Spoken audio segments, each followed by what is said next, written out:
Welcome to Beyond the Press Release, our production of Agoracom, in which we take the time to speak with small cap executives after they put out big news. And guys, this is actually really big news. You got to pay attention. We've got David Lukacs on, as CEO of Liquid Avatar Technologies, trades in Canada under LQID, in the US under LQAVF. If you're a fan of the emerging metaverse and Web3, but understand the major problems that we have with personal identity, the news today is groundbreaking. But the first thing you have to know about Liquid Avatar is their genesis is their global blockchain and personal identity solutions company. And they specialize in empowering individuals like you and I to manage, control, and even generate value from our biometrically verified digital identity. And a lot of the conversation we've had with David up until this point in the last 12 months has been a lot about generating value, both for us as individuals, for business that want to do business with us. But the one thing that's really started to come out as the metaverse is continuing to expand, conversations are being had. Roblox now has over 60 million users on a daily or monthly basis, is the desperate need to verify online identity. And you might be thinking at home, well, is that for fraud? Yeah, all those cases, but all those business cases. But the real problem, and why I love this press release, is it solves a major security and privacy issue. And the headline is Liquid Avatar Technologies deploying blockchain proof of humanity to create a safer private online experience for users. David, welcome back, my friend. Thanks, George. It's great to be here. Been a while. It's been a while, right? But this tells me why it's been a while. Yeah. As far as I know, as far as you know, this is a metaverse first. You've always put out great press releases, great advances. This is a real first. This is really big. So before we go into what is proof of humanity, all right, let's talk about, because investors don't know what proof of humanity means, but sure, I think they're going to be really impressed. Let's first discuss the scope of the problem that proof of humanity serves. And let's start with the non-financial problems first, because we're all kind of aware of those. But let's talk about those use cases first. Well, George, I'm sure you can see my pretty face, right? I'm hoping you can see my pretty face. But when I'm like this, and this is my avatar in the metaverse, or one of them, you can't tell who I am, right? There's no point. Yep, absolutely. There's no point of trust. I can talk. I can, if I do a little bit more, I can create actions, but nobody knows who I am. So I could be a panda bear. I could be a dog. But so the first thing is, or more importantly, you're an adult male, or are you a young female, or somewhere in between? Right. So I don't know anything about you. Right. So the first challenge is solving the problems for Web3. We can't solve the problems for Web 1 and 2. I mean, we can help support them. I mean, this solution supports social media. Elon Musk made a very big fuss over the fact that how many fake accounts could Twitter have? Again, in the end, he did what he did, but that was one of his biggest complaints. But at the end of the day, we don't know anything about the people we're hanging out with online. Zero. And it starts with, are they real people? Are they real people? When I'm in a chat application, when I'm in social media, when I'm doing e-commerce, whatever the case may be, how do I, number one, know that people I'm dealing with are real? And number two, how do I protect my information, my personal information? And Web3 is all about the owner economy. So at the end of the day, there's really three different types of identity. There is no identity. We've talked about this ad nauseum, probably. There's no identity. This is what we're used to using, a username and password, and I can be a dog. That's right. And then there is, I've called it anonymous verification, but the cooler term is proof of humanity. Can I prove I'm a real person? Right? That's the middle. Without giving up any PII, personally identifiable information, in a greater sense. I have to give up one or two pieces, but not everything. And then the third element I can do is KYC, bank grade KYC. Know your customer, know who I am. But once I've done that, I've given away a ton of my information. So how do I really do that if you have to on a bank site, on a crypto exchange, on anywhere the government demands it, or a broker dealer, like wherever there's a financial transaction. But you're not going to do that on Agoracom if you want to participate in discussion forums, right? No, but in the past, we have to have solution number two.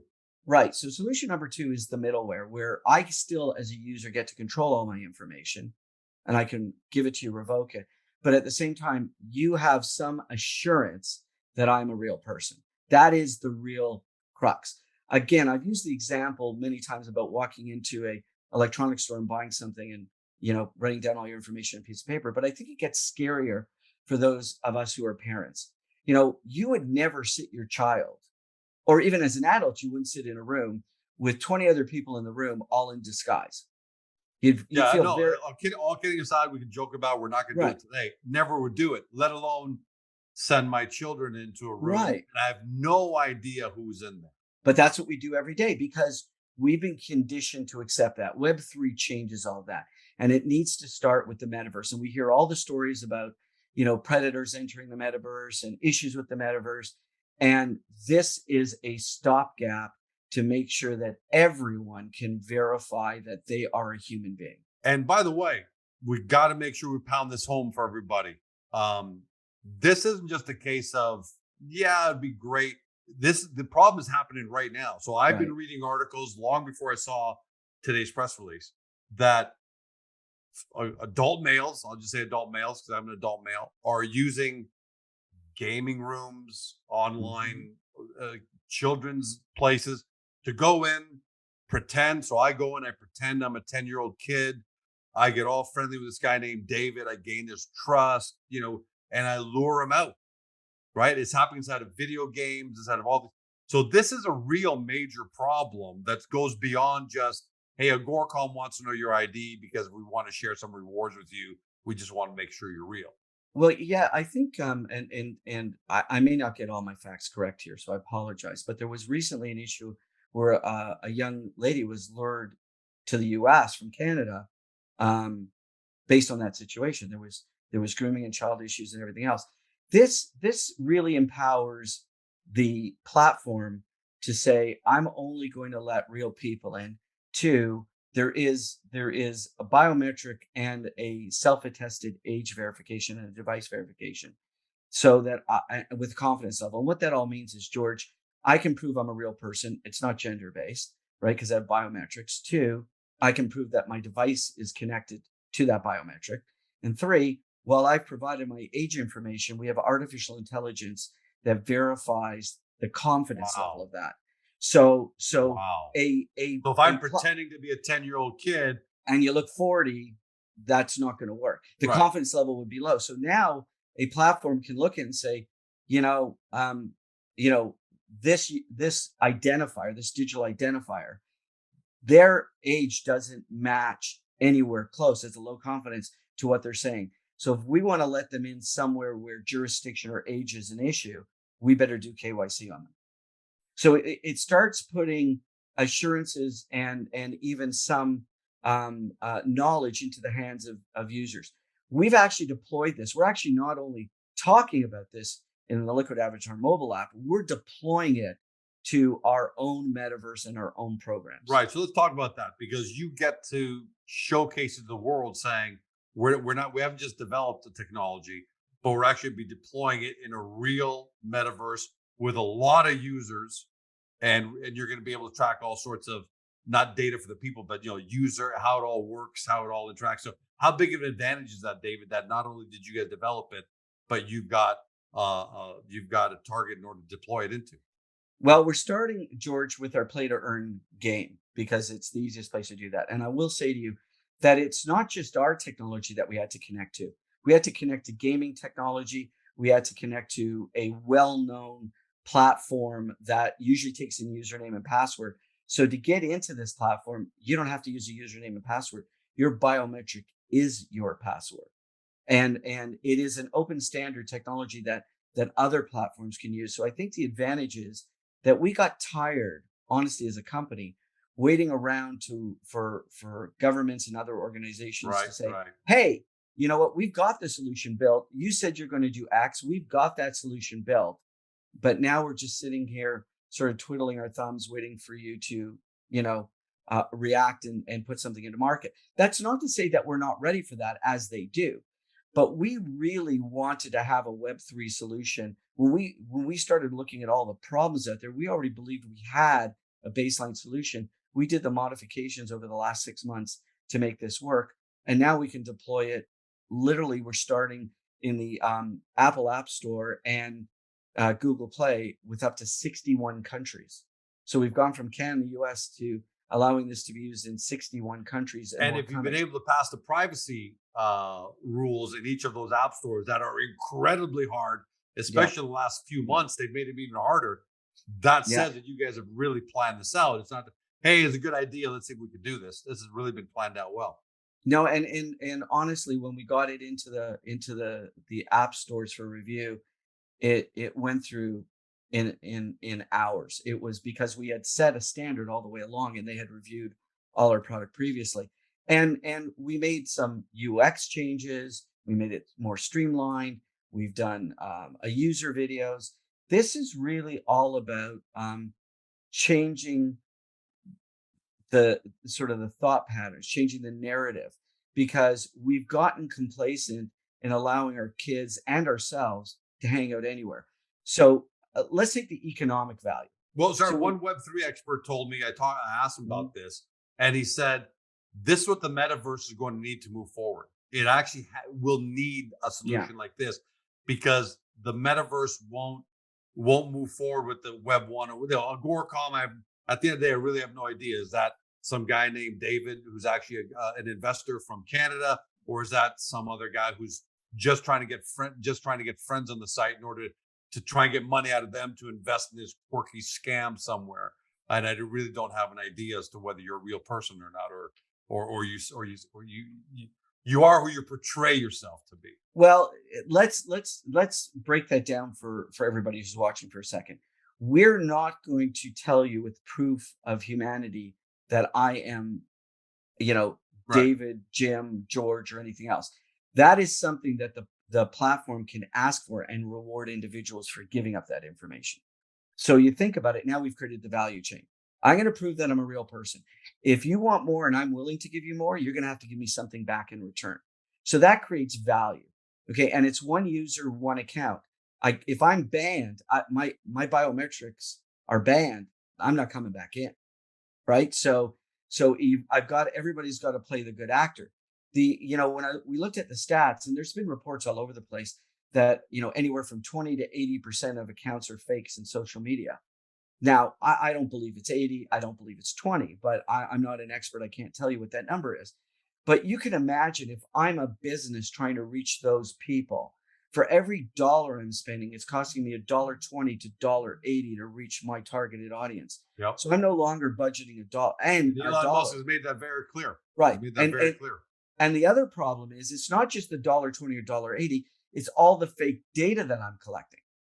So all that fake data causes me more and more issues because my data is for this when it's actually not real data, and your marketing plan, your product plans are even less effective at the end of the day. So if this is this is really groundbreaking. To the best of my knowledge, it's the only thing I've seen. Yeah. To the best of your knowledge, how groundbreaking is this, and let's talk about how you take this technology to other platforms, because you didn't just build this for Aftermath Islands. No, but we had to build it. And so if everybody understands our progression, we went from digital identity as a liquid avatar to avatars, one of which I've just shown you, which is my Ready Player Me avatar, that integrates into the Aftermath Islands platform, into the metaverse itself, mixed reality in the metaverse. This has been a planned approach. And so at the end of the day, our goal is to showcase this and make it work. We've already got others who are talking to us about how this works. Because remember, it's not just about saying, let's put it in the metaverse. You've got to connect it to the right technologies, right? And this uses not only the proof of humanity, uses something called DIDs, or digital identifiers, so that we can do secured text inside the app if you've got a problem. So there's so much more here that is. Yeah, we don't want to blow people away on the minutia. It's just a picture of what it solves. Right. What it solves is the ability to make sure that, when I look to my right and I look to my left in a virtual platform, everyone is real. And I don't have to worry about scammers. I will tell you, we launched a program for Aftermath Islands recently, and our Telegram channel blew up. We had to ban 700 spammers inside 2 hours. There was no way. it was spending more time banning people than it was being And the problem's productive. only getting worse. Exactly. The problem, because everyone's programming a bot, everyone's doing all that, because everyone's just trying to, if they can just get one person a year to click on a malicious link and take that stuff out of their bank account or out of their crypto wallet, then it's worth it for them. So that's why my guy said the metaverse can lead this. And you actually said in your quote, I thought this was powerful. We have an opportunity to change the failures of previous iterations of the internet That's that right. failed to protect and provide privacy. I mean, that's a really big statement, David. Does devil's advocate, does the discussions, I'm glad you brought that up. Do third parties share your thought process? And if so, what kind of discussions are you having in order to further commercialize your tech? So it's not just small organizations. We're talking to legal firms. We're talking to large insurance groups. We're talking to educators. This is a massive problem. Remember, digital identity affects 5 billion people online. So not 5 billion people, whether they're banked or unbanked or KYC'd or not. That's sort of the larger side of the business. That is the regulatory side of the business. But just making sure that someone doesn't open multiple accounts. And as much as you think you're knowledgeable, recently a term was brought to my attention. It's called a Sybil attack, for the multiple personalities of Sybil. Tell everybody about what a Sybil attack is. So I was blown away by that. Right. That's an individual user creating multiple users to attack. Right. So I could be having a conversation with you and 7 of myself. Right. And I could be grooming you for a negative precept. So and this happened all the time. It's a real problem. It does. But let's boil this down to its simplest product. All we're doing, I say all we're doing because it is a massive undertaking. Yeah. What we're doing is we're providing organizations who have websites, portals, social media platforms, customer service, e-commerce, education, healthcare, with the ability to assure themselves and others in their organization that the people inside their platform are real. We're also, this is even bigger, George, we're removing the need for usernames and passwords. You don't have to remember anything because your biometric is your password. And how does it work? Okay. So when I'm on a mobile phone and I have a credential that I want to get into a site, I would click on a link and pass my credential back and forth electronically. When I'm on a desktop site, I would use my phone to scan a QR code and then answer with my face. It's not that complicated. We've made it very simple. But again, you don't have to remember a username and password because your biometric is your password. And devil's advocate, what if people watching and listening right now are saying, David, sounds great, man, but you know what? I just like logging on to Agoracom with George 555. I don't want to go through all that hassle. How do you get through that resistance? Or is it going to be a case of the platform, Twitter, Agoracom, are going to say, hey, you know what? Advertisers, the whole is the whole business model changing in your favor, where platforms are going to say, this is just the way we want you. This is good for you because it protects you and you get to make more money. But we need this because we just can't serve people with bots and fake and spam accounts anymore. Well, the rules are already changing. If you're, I know e-commerce companies that have gone out of business because they can't advertise the way they used to, right? Or they've changed their models. Like iOS 14.5 changed everything. It cost Facebook $100 million a year, I think, those new rules. Well, yeah. Do you notice that new commercial from Facebook where they said they have 40,000 people working on security? That's more than the FBI. That's what they say. So at the end of the day, again, we've solved a big problem. We're a small company solving a big problem. Now, the way we've started is by solving it for ourselves because we needed. That's usually how companies solve problems. They solve for themselves. Well, we wanted to solve it and we solved it for ourselves. So now we'll start discussing solving it for others. And we'll continue to test the platform. Again, we're not giving ourselves much credit as being bigger than we are. We understand with today's markets, today's economy, we are where we are. But, we've really had our head down getting this done. We've focused on building the product that we know we can take to the next level. And at the same time, the products we've already discussed are ready to go. As I said, if governments or other entities kind of deploy the technology that they've been talking about, we're But ready. you don't need the government because sometimes governments are slow. You can go to platforms now. What's Right, the right. revenue model look like, David? So let's say Agoracom says, yeah, we want this. We're going to Web3. We want this. What does the revenue model generally look like? I'm asked for specifics, but Yeah, what does it look it's a like? A license licensing model. fee? It's a license model with micropayments for usage. It's not expensive for an organization. I can tell you that the cost of having bad actors in your system is probably more costly than this. So ideally, now for some organizations, it would streamline the users. But for people who have games, blockchain based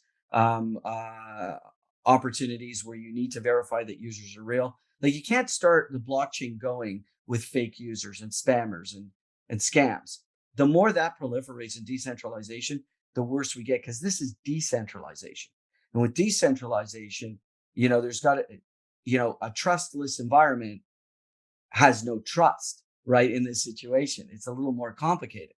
So we're really solving the problems that should have been solved in Web 1 and 2, but the technology wasn't really available. And is this groundbreaking? Absolutely.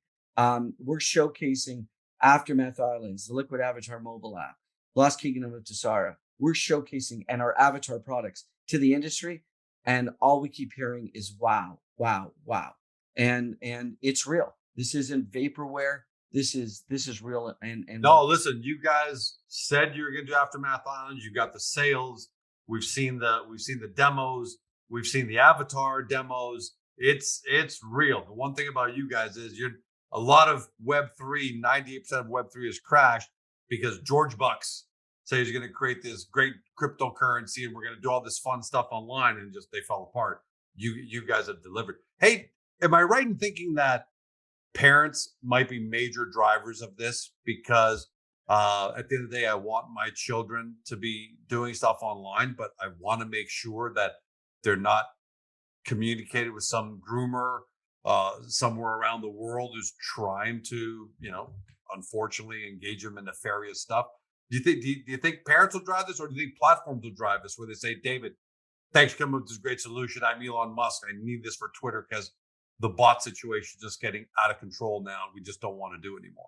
well, in good conscience, we cater to what's called COPA or COPA, which really looks at users that are 13 and above. And I think there was this issue in Instagram where younger people had originally lied that they were over 13, and Facebook took issue with them as they became adults and became key opinion leaders or influencers. So we really start with 13 above.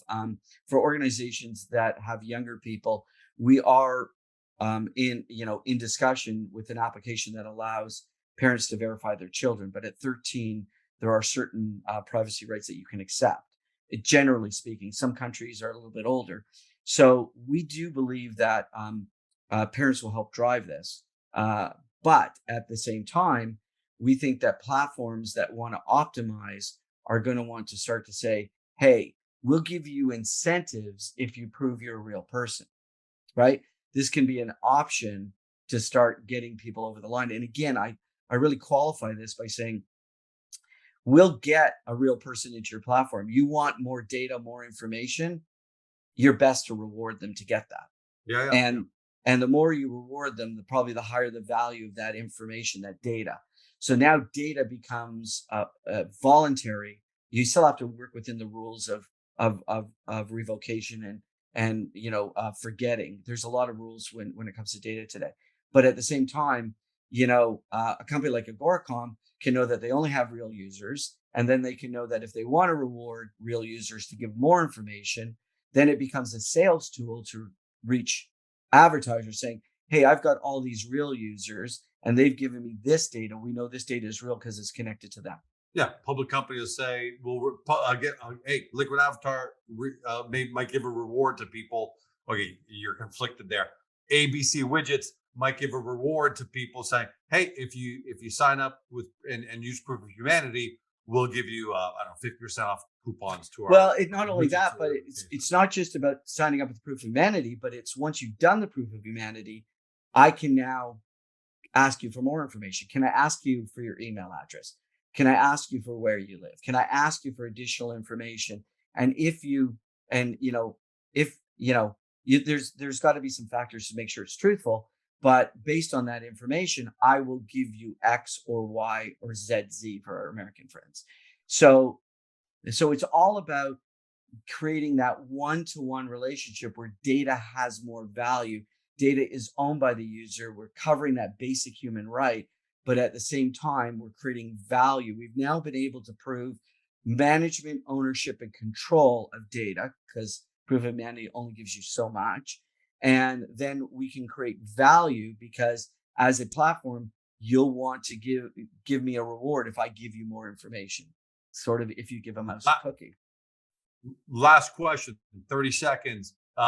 You've developed the avatars, you developed Aftermath Island, now Proof of Humanity. Ballpark, when do we see the Mona Lisa all come together so we can all kind of use it and have fun with all of that?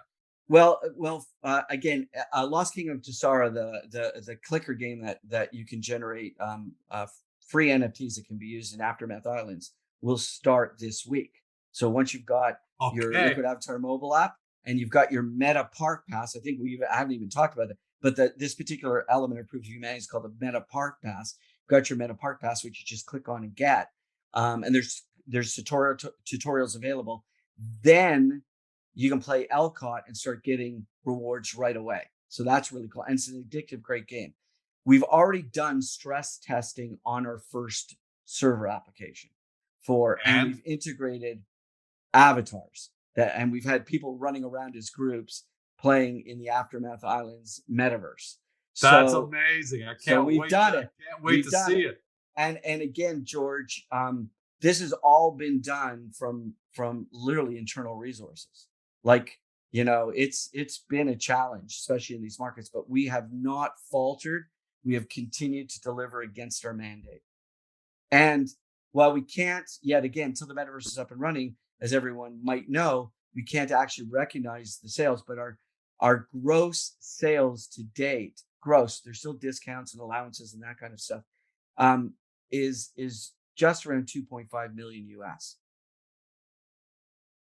Yeah, that's amazing. And as soon as Aftermath Islands, goes live, you could recognize that revenue. We've talked about that, but yeah, because our internet connection is getting kind of weak, I'm in a storm. I'm going to end it there. We've talked about everything because I don't want to lose a connection. But David, congratulations, my friend. This has been awesome. Thank you. It's been great. Everybody at home, you've been watching or been listening by podcast on Spotify, Google, Apple, your favorite podcast platform. To David Lukacs, CEO of Liquid Avatar Technologies, trades in Canada LQID, in the US under LQAVF. Get the company's profile page on Agoracom, guys, because today was monster news. If you believe in the future of Web3, metaverse, data privacy, data monetization, Liquid Avatar is the company you got to look at. Thanks for joining us. Have a great day. See you next time. Hey guys, this video is over, but don't forget to help your company by liking it and even leaving a comment below. And then don't forget to help yourself by subscribing to our channel and never missing another great Agoracom small cap video.